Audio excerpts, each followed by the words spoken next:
Hey guys, it's Amy at Zoe Beck, and I'm going to do my May book haul part 2. So, as I said, I knew I was going to buy a lot of books, and I did.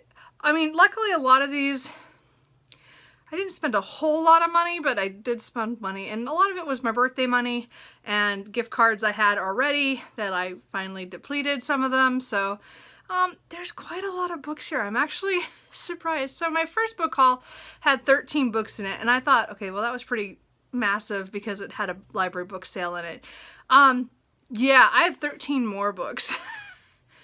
And I actually stopped myself from buying books like the last couple days. I've just been like, no, I don't need any more right now. I can hold off. But I keep like wanting to buy more. Anyway, so it's an addiction. I get it. Anyway, point is that I have enough books here for now, and so I better show them. So anyway, so the first one I'm going to show is actually one I just unwrapped from Amazon, and that is Beyond the Sea by David L. Goleman, I think is how he says his last name. I'm not sure, I should really look that up. These are actually adventure novels, completely fantastical. They're just fun, and I have read most of them. I have them right over there. The last couple ones I keep buying when they come out in paperback. And I haven't actually read them in a while. So this is one of the series I want to get back to this year at some point, and probably read a couple of them, you know, back to back or pretty close together, and try to get back into the series because there are some really good characters in here. Because again, it has to do with it's a military group that goes towards where there's, you know, weird things. The first one has to do with aliens, so that kind of starts the whole thing off. So anyway, this is, I don't even know what book this is actually.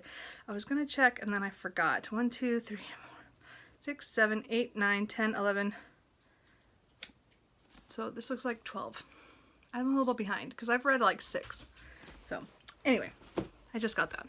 I also pre-ordered and got Jennifer Ashley's Tiger Striped. It's one of her novellas. I actually didn't know it was the novella. I thought it was one of the ones in the Shifter Unbound series. I mean, it is, but it's one of the novella ones. And I usually buy these on Kindle, but I bought a paper copy.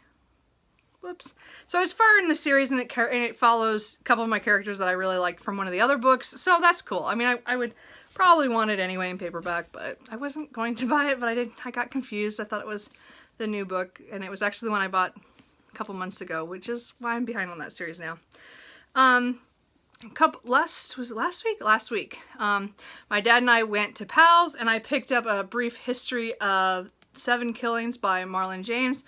Again, this is one I've seen around. Again, it won the Man Booker Prize in 2015, but it was more of, it sounds interesting because it talks about 7 gunmen that stormed Bob Marley's house, and then, you know, they were never caught, and so then I'm guessing it's like his fictional take on what happened. So I don't know. It just sounds interesting, and I have seen it around. I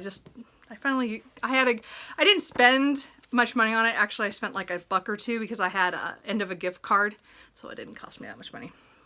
I picked up, for some reason, Gunpowder Moon by David Perea, I think is how I said. I think I saw this on Thomas's channel, SFF 180, when he got it or something, and it was really interesting. I put it on my list and of books I wanted to check out. And it must have dropped in price one day, and I just bought it. So I don't know a lot about it, except that it says the moon smells like gun smoke, and so again, it's then they don't know why the moon smells like gun smoke. I don't know. So I don't know a whole lot about this. Actually, I don't know. There's some catastrophe coming, I see, and there's a murder, the first murder on the moon, and that's about all I know. So I don't know. I haven't seen anybody read this, and again, I said I think I just saw a copy on Thomas's channel. So not quite sure. It just looks good. I don't know. We'll see. It's a science fiction. I like those usually. I did pick up, let's see, what else? Let's see, hold on. Let me switch these around. Let's do this. I did pick up My Brilliant Friend by Elena Ferrante. You know, again, this is one of those books that I've seen around. Some people rave about it and other people don't like it. So I wasn't sure I wanted to buy this one day at Pal's, I think. And again, I got a gift card. So I was reading it. I sat down and actually read the first chapter or 2, I think. And I was like, oh, I like the style. Let's just go ahead and get it. So I got it. So kind of want to try that. I don't know a lot about this one, actually. I know it's about two friends, and again, the beginning was the one friend disappears, and the other friend has to deal with the phone calls from the other woman's son asking where she went, and she's like, well, I don't know, but, you know, I guess we could go figure it out. But she was like, you know, if she wanted to leave, she wanted to leave. It was interesting. Anyway, I did like the beginning, so that's why I picked it up. I also picked up Someone at a Distance by Dorothy Whipple. And I picked this up because I keep seeing people talk about her and a Persephone book, one of the authors. And I think this is the one, oh, this is, okay, so this is the one where the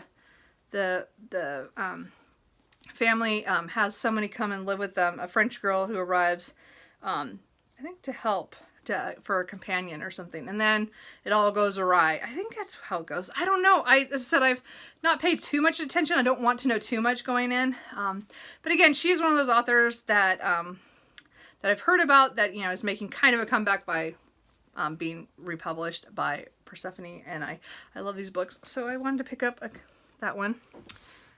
And so then I got two nonfictions here. I got Salt, A World History by Mark Kurlansky.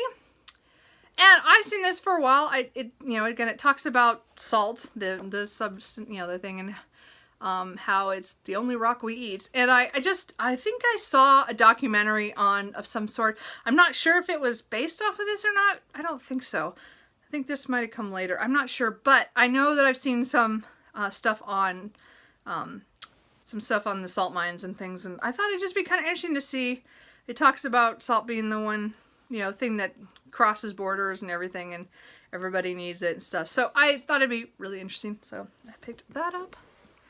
And I picked up The Power of Habit by Charles Ding. I don't even know how you say his last name. I don't know how you say that. I'm sorry.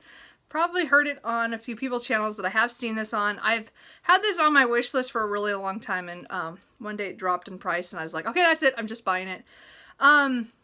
Again, it's The Power of Habit, why we do what we do in life and business. And because I feel like I'm going around in circles on trying to get myself motivated to do certain things, I thought, well, maybe I need to look at, you know, how to change my habits. And so I guess it's really good. I'm not going into it, you know, thinking it's going to change my life, but I've heard really good things about this, and I've been wanting to read this. So I also want to know if you think I should get like the audiobook for this.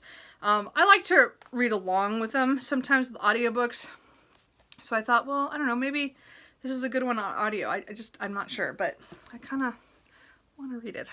So, and then, let's see here. I'm going to hold on. So this was maybe not the best buy, but again, it was around my birthday, so I just bought it anyway. And that was a new copy of The Witchwood Crown by Tad Williams. This is a paperback version, a beautiful floppy one. I have the hardback, and of course I will continue to buy this series, the Last King of Ostenard, in hardback, just because I have the first series in hardback. But most of the time I do not buy hardbacks, and this is kind of more what I would want, but I don't want to wait a year to read it or get it from the library or whatever. So whatever. So this is now in paperback. They are coming out with a mass market size next year, but I wanted this size, and this is super floppy. And as I said, I'll reread it next year. The Empire Grass comes out next May. So I have a year to wait, but I'm sure I'm going to reread it probably in March of next year, March or April, probably right before the new book comes out. And then I picked up a history book.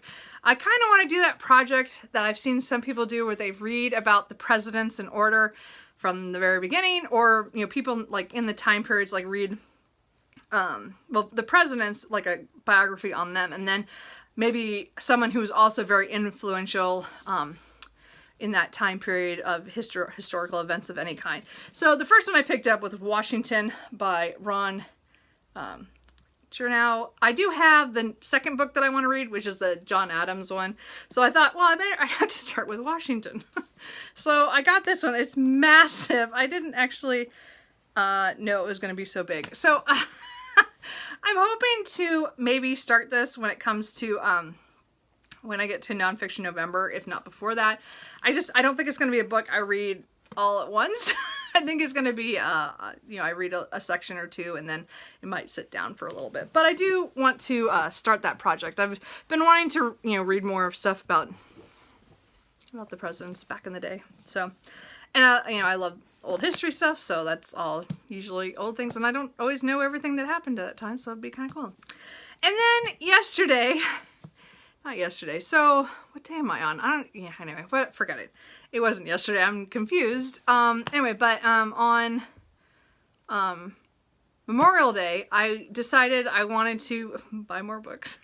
And I thought, okay, let's try to be cheap about this. I had gift cards at Barnes & Noble from Christmas still.